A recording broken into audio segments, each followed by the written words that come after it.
ஞானானந்தமயம் தேவம் நிர்மலஸ்படிகாகிருதியும் ஆதாரம் சர்வ வித்யானாம் ஹயக்ரீவம் பாஸ்மகே. நமஸ்காரம். நேயர்கள் அனைவருக்கும் அஸ்ட்ரோ KS ஐயங்காரின் பணிவான நமஸ்காரங்கள். புது வசந்தம் டிவி நேயர்களுக்கு அஸ்ட்ரோ KS ஐயங்காரின் பணிவான நமஸ்காரங்கள். லோகா சமஸ்தா சுகினோ பவந்து. நன்றி, நமஸ்காரம். வார பலன் 22/1/2024 இருந்து 28/1/2024 வரை உண்டான வாரத்திற்கு மேஷம் முதல் மீனம் வரை என்னென்ன பலன்னு பார்க்கலாம். அதற்கு முன்னாடி இந்த வாரத்தினுடைய கோல்சாரம் என்ன அப்படின்றத பார்ப்போம். இந்த வாரத்தில் வரக்கூடிய விசேஷ நாட்கள் என்னென்ன அப்படின்றத பார்ப்போம். அதற்கு பிறகு இந்த வாரத்தில் வரக்கூடிய சந்திராஷ்டமம் எந்தெந்த ராசிக்காரர்களுக்குன்றதை பார்க்கலாம். முதல்ல இந்த வாரத்தினுடைய கோல்சாரம் காலபுருஷ தத்துவத்தின் முதல் ராசியான மேஷ ராசியில் குரு பகவான், 6ஆம் இடத்தில் அதாவது கன்னியில் கேது பகவான், தனுசுல 3 கிரகங்கள் அதாவது செவ்வாய், புதன் மற்றும் சுக்கிரன் 3 கிரகங்கள் இருக்குது. பெரிய விசேஷம். சூரிய பகவான் மகர மாதம்ன்றதுனால மகரத்துலேயும், சனி பகவான் கும்பத்துலேயும், மீனத்தில் ராகு பகவானும் இருக்கா.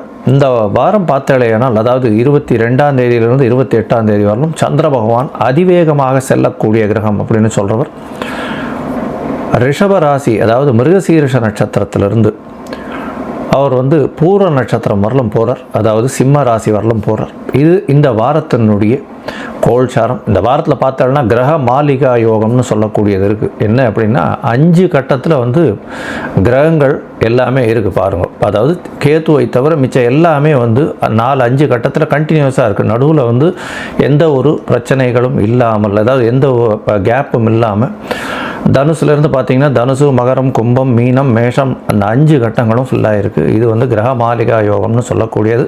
இந்த மாதிரி யோகங்கள் இருக்கக்கூடி பிறந்தவர்களுக்கு இயற்கையிலேயே அதீதமான செல்வங்கள் இருக்கும், பெரும் வளமை இருக்கக்கூடும். அதை தவிர ஒரு பெரிய ஏற்றமான இடத்துல அவர்கள் தொழில் செய்வார்கள், தொழிலிலும் மிகப்பெரிய வெற்றி அடைவார்கள். ஒரு பெரிய ஏற்றத்தில் அரசாங்கத்தில் ஒரு பெரிய ஆளுமையில் இருக்கக்கூடிய அளவிற்கு ஒரு பெரிய ஏற்றம் இருக்கும். சரி, இந்த வாரத்தினுடைய விசேஷ தினங்கள் அப்படின்றத பார்ப்போம். இந்த வாரம் ஆரம்பிக்கிறதே துவாதசியில் ஆரம்பிக்கிறது. இந்த வாரத்தில் 22ஆம் தேதி அன்னைக்கு துவாதசி. இது வைணவர்களுக்கு ஒரு பெரிய விசேஷமான நாள். ஏன்னா ஏகாதசி விரதம் இருக்கிறவா, அதாவது துவாதசி பாரண பண்ணணும். ஏகாதசிக்கு விரதம் இருக்கலைன்னாலும் துவாதசி அன்னைக்கு இந்த துவாதசி பாரணம் பண்ணணும் அப்படின்னு சொல்லுவாள். சீக்கிரமாகவே சாப்பிடணும்னு சொல்லுவாள். அதை தவிர சுண்டக்காய், இந்த மாதிரி நெல்லிக்காய் இதெல்லாம் சேர்த்துக்கணும், அகத்திக்கீரை இதெல்லாம் சேர்த்துக்கணும். இன்றைக்கி அகத்திக்கீரை வாங்கி அருகில் இருக்கக்கூடிய கோசாலையில் கொடுக்கறது ரொம்பவும் விசேஷம். 23ஆம் தேதி பிரதோஷ காலம். பிரதோஷம் அப்படின்றது திரையோதசி அப்படின்னு சொல்லக்கூடிய 13ஆம் நாள். அதாவது தேய்பிரையும் சரி வளர்பிரையிலும் சரி 2 காலகட்டத்திலையும் பிரதோஷம் வர்றது உண்டு. இது வளர்பிறை பிரதோஷ காலம். ஏன்னா இதுக்கு அடுத்த 2 நாளில் பௌர்ணமியும் வருது. இந்த பிரதோஷத்தில் விசேஷம் என்னன்னு பார்த்தாலே, ஏன்னா 23ஆம் தேதி செவ்வாய்க்கிழமை வருது, பிரதோஷமாகவும் இருக்குது. இன்றைக்கி திருவாதிரை நட்சத்திரம் வேறு வருது. திருவாதிரை சிவபெருமானுக்கு உகந்த நட்சத்திரம். எல்லா சிவன் கோயில்லையும் பெரிய ஏற்றம் கிடைக்கக்கூடிய நாளாக இந்த நாள் இருக்கும். சாயந்தரம் 5:45 6:15 வரலும் பெரிய ஆரத்தி எடுப்பா. அந்த ஆரத்தி சேவிக்கிறது பெரிய விசேஷம். எல்லா விதமான துயரங்களும் போகக்கூடிய, எல்லா விதமான விஷயங்களும் அதாவது தோஷம் எல்லாமே அற்று போகக்கூடிய காலமாக இந்த காலம் அமையிறது. அதை தவிர எந்த நினைச்சுட்டு நம்ம பிரதோஷ கால விரதம் இருக்கோமோ, இந்த ஆரத்தி முடிஞ்சதுக்கப்புறம் பிரதோஷ பூஜையை முடிச்சுட்டு ஆரத்தி முடிஞ்சதுக்கப்புறம் அதுக்கப்புறம் சாப்பிட்றது தான் விசேஷம். பெருமாள் பிரசாதம் வாங்கி சாப்பிட்டு, அங்கே சிவன் கோவிலில் பிரசாதம் வாங்கி சாப்பிட்டுட்டு அதுக்கப்புறம் இந்த உங்களுடைய பிரதோஷ விரதத்தை முடிச்சுக்கிறது நல்லது. அதாவது திருமண பிராப்தி, குழந்தை பிராப்தி, அதை தவிர உங்களுக்கு கடன், இந்த மாதிரியான பிரச்சனைகளுக்கு பிரதோஷ விரதம் இருக்கிறது எப்பொழுதும் உண்டானது. இந்த வாரத்தில் பார்த்தீங்கன்னா 25ஆம் தேதி தைப்பூசம். மிகவும் ஏற்றமான நாள். முருகப்பெருமானுக்கு பெரிய ஏற்றம். அசுரர்களை வென்று தேவர்களுக்காக வென்று வெற்றியை கொடுத்த நாளாக கருதப்படுகிறது. தேவயானை திருமணமும் நடந்ததாக தைப்பூசத்தன்னைக்கு சொல்லக்கூடியது. தைப்பூசத்தன்னைக்கு இன்னொரு பெரிய விசேஷம் என்னன்னா, வடலூர் அதாவது என்னது காய்ந்த பயிரை கண்டபோதெல்லாம் பாடினேன் அப்படின்னு சொல்லக்கூடிய வடலூரார் அப்படின்னு சொல்லக்கூடியவர், அருட்பெருஞ்சோதி தனிப்பெரும் கருணை என்று சொல்லக்கூடியவர். அன்னைக்கு இந்த தைப்பூசத்தன்னைக்கு இந்த வாட்டி கார்த்தாலேயே அந்த ஒளி வரக்கூடிய வாய்ப்புகள் உண்டு. அங்கே வந்து கண்டினியூஸாக சாப்பாடு கொடுத்துட்டே இருப்பாங்க. இதுவரையிலும் வந்து அணையா வழக்காக அணையா நெருப்பாக சாப்பாடு கொடுத்துட்டே இருக்காங்க. அது ஒரு பெரிய விசேஷம். அதனால் வள்ளலார்களுக்கு வள்ளலாரனுடைய தினமாக கொண்டாடப்படுகிறது. தைப்பூசத்தை பெரிய விசேஷமாக கொண்டாடப்படுகிறது.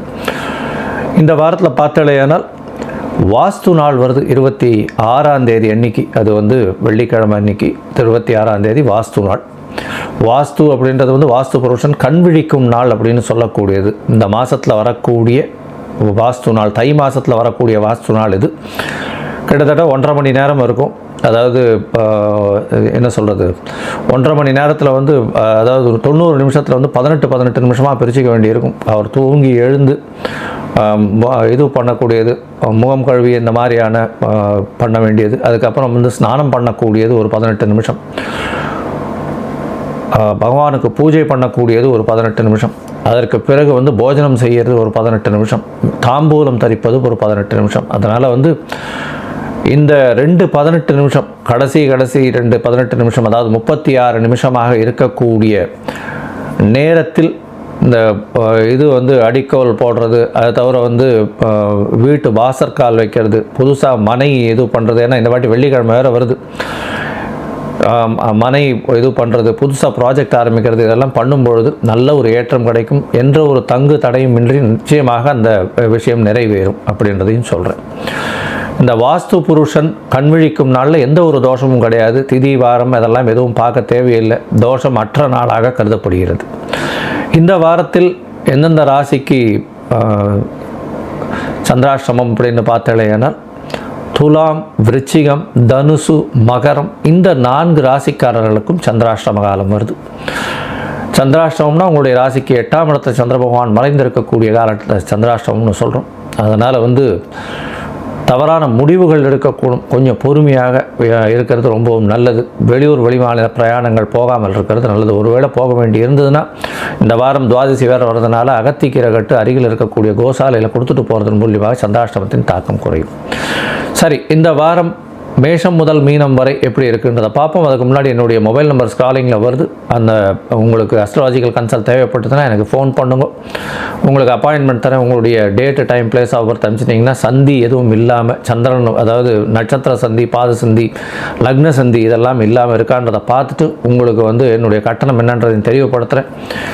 நீங்கள் எனக்கு உண்டான கட்டணத்தை செலுத்தினதுக்கப்புறம் நம்ம வந்து ஃபோனில், வாட்ஸ்அப்பில், காலில் பேச முடியும்.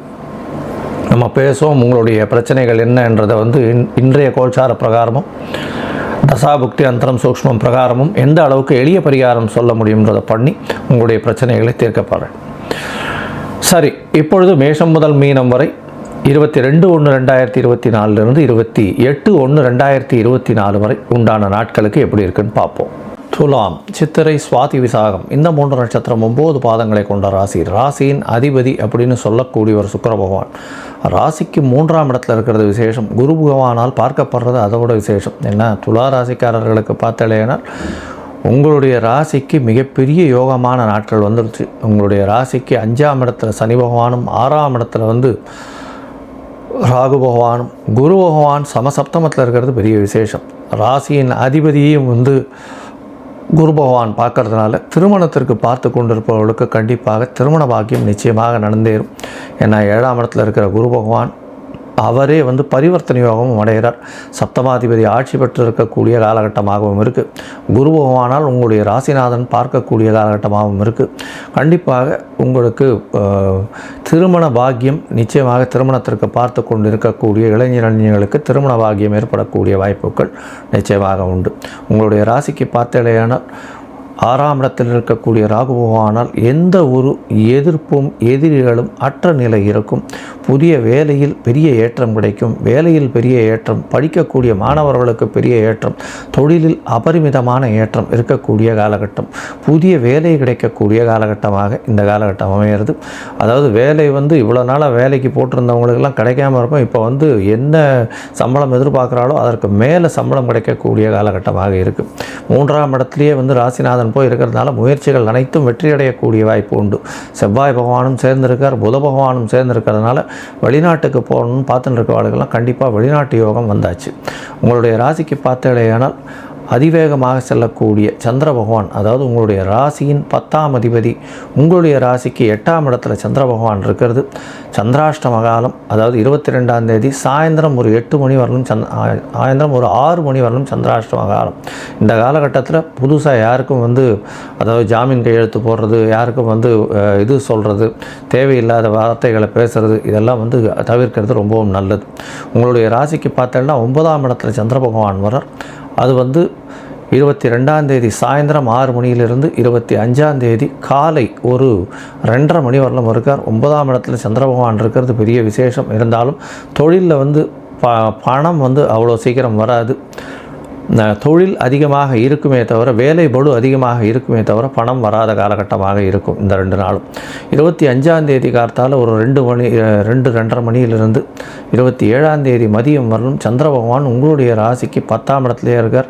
10ஆம் அதிபதி 10ஆம் இடத்தில் ஆட்சி பெற்றிருக்கிறது பெரிய ஏற்றம். இதில் தொழிலில் பெரிய லாபகரமான தொழில் அமையக்கூடிய வாய்ப்பு உண்டு. கலைத்துறையில் இருக்கிறவர்களுக்கு பெரிய ஏற்றம் கிடைக்கும். ஹீரோயின்ஸுக்கெல்லாம் புதிய சான்சஸ் கிடைக்கக்கூடிய வாய்ப்புகள் இந்த மாதத்தில், இந்த வாரத்தில் நிச்சயமாக 2 கான்ட்ராக்ட் சைன் பண்ணக்கூடிய வாய்ப்பு உண்டு. ஏன்னா 10ஆம் இடத்துல சந்திர பகவான் உச்சம் பெற்ற, அதாவது ஆட்சி பெற்ற சந்திர பகவான் பௌர்ணமி யோகத்தில் இருக்கிறது பெரிய விசேஷம். இந்த காலகட்டத்தில் தனித்துவமாக சந்திர பகவான் பூர்ண சந்திரனாகவும் இருக்கிறதுனால அவங்க செய்யக்கூடிய தொழிலில் பெரிய ஏற்றம் கிடைக்கும். அதுவும் ஃப்ரண்ட் ஸ்க்ரீனில் இருக்கிறவங்களுக்கு, அதாவது கலைத்துறையில் சின்னத்திரை பெரிய திரையில் இருக்கக்கூடிய துளாராசி அன்பர்களுக்கு பெரிய ஏற்றம் கிடைக்கும். உங்களுடைய ராசிக்கு பார்த்தேன்னா இந்த பால் வியாபாரம், துணி வியாபாரம், அதை தவிர இந்த கார்மெண்ட்ஸ் வியாபாரம், அதை தவிர இந்த ஃபேன்சி ஸ்டோர்ஸு, அந்த நெயில் பாலிஷ் அதெல்லாம் சொல்கிறாங்க இல்லையா, அதெல்லாம் விற்கிறது, இவங்களுக்கெல்லாம் பெரிய ஏற்றம் கிடைக்கும். சென்ட்டு, பர்ஃப்யூம்ஸ் விற்கிறது, அதை தவிர இந்த பால்லேருந்து 18 எடுக்கக்கூடிய நெய், அதில் இந்த மாதிரியான விஷயங்கள், நெய், பன்னீர், இந்த மாதிரியான விஷயங்கள் எல்லாம் பெரிய ஏற்றம் கிடைக்கக்கூடிய வாரமாக இந்த வாரம் அமைகிறது. உங்களுடைய ராசிக்கு 11ஆம் இடத்துல சந்திர பகவான் போகிறார். அது 27ஆம் தேதி மதியம் ஒரு 12:30 மணியிலிருந்து 29ஆம் தேதி ராத்திரி ஒரு 12:30 மணி, அதாவது ராத்திரி 12:30 மணினா 30ஆம் தேதி அர்லி மார்னிங் வந்துடும். இந்த காலகட்டத்தில் பார்த்தலையானால் உங்களுக்கு ஒரு பெரிய ஏற்றம் கிடைக்கக்கூடிய நாளாக இருக்கும். ஏன்னா 11ஆம் இடத்துல சந்திர பகவான் போகிறது பெரிய விசேஷம். 11ஆம் இடத்தில் சந்திர பகவானோ சூரிய பகவானோ இருந்தால் தோஷமற்ற நிலை உருவாகக்கூடும். எந்த ஒரு விஷயத்திலும் வெற்றி கிடைக்கக்கூடிய காலகட்டம். 4ஆம் இடத்துல இருக்கக்கூடிய சூரிய பகவான் பெரிய ஏற்றத்தை கொடுக்க போகிறார். ஏன்னா சதுர்த்த கேந்திரத்தில் போய் சூரிய பகவான் அமர்றதன் மூலியமாக, தந்தையின் மூலியமாக பெரிய ஏற்றம் கிடைக்கக்கூடிய காலகட்டமாக இந்த வாரம் அமைய போகிறது. இந்த வாரத்தில் பார்த்தாலேயானால் இந்த துலா ராசிக்காரர்களுக்கு பெரிய ஏற்றமான வாரம். நீங்கள் அருகில் இருக்கக்கூடிய ஸ்ரீரங்கம் போயிட்டு வாங்க, ரங்கநாத பெருமானை போய் சேவிச்சுட்டு வாங்க. நல்ல ஒரு ஏற்றமும் மாற்றமும் உங்களுடைய வாழ்நாளில் நிச்சயமாக வரும்.